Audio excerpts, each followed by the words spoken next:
بسم اللہ الرحمن الرحیم۔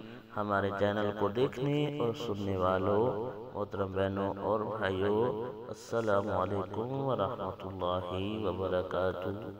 آج ہم جس موضوع پر بات کریں گے وہ ہے حضرت موسیٰ علیہ السلام کے زمانہ میں ایک شخص ایسا تھا جو اپنی توبہ پر کبھی ثابت قدم نہیں رہتا تھا۔ جب بھی وہ توبہ کرتا اسے توڑ دیتا، یہاں تک کہ اسے اس حال میں 20 سال گزر گئے۔ اللہ تعالیٰ نے حضرت موسیٰ علیہ السلام کی طرف وحی کی کہ میرے اس بندے سے کہہ دو میں تجھ سے سخت ناراض ہوں۔ جب حضرت موسیٰ علیہ السلام نے اس آدمی کو اللہ تعالیٰ کا پیغام دیا، وہ بہت غمگین ہوا اور جنگلوں کی طرف نکل گیا۔ وہاں جا کر برگاہ رب العزت میں عرض کی، اے رب ذوالجلال، تیری رحمت کم ہو گئی ہے یا میرے گناہوں نے تجھے دکھ دیا؟ تیری بخشش کے خزانے ختم ہو گئے یا بندوں پر تیری نگاہ کرم نہیں رہی؟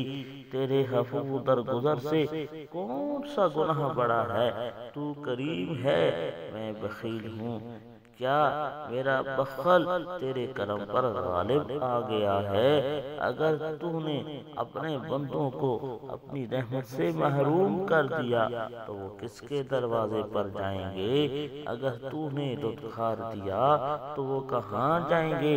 اے رب قادر و قہار، اگر تیری بخشش کم ہوگی اور میرے لیے عذاب ہی عذاب رہ گیا ہے تو تمام گناہگاروں کا عذاب مجھے دے، میں ان پر اپنی جان قربان کرتا ہوں۔ اللہ تعالیٰ نے موسیٰ علیہ السلام سے فرمایا، جاؤ اور میرے بندے سے کہہ دو کہ وہ تم نے میرے کمال قدرت اور عفو و درگزر کی حقیقت کو سمجھ لیا ہے۔ اگر تیرے گناہوں سے زمین بھی بھر جائے تب بھی میں بخشش دوں گا۔ اللہ تعالی ہم سب کے گناہوں کو اپنی رحیمی کریمی کے صدقے معاف فرمائے، آمین۔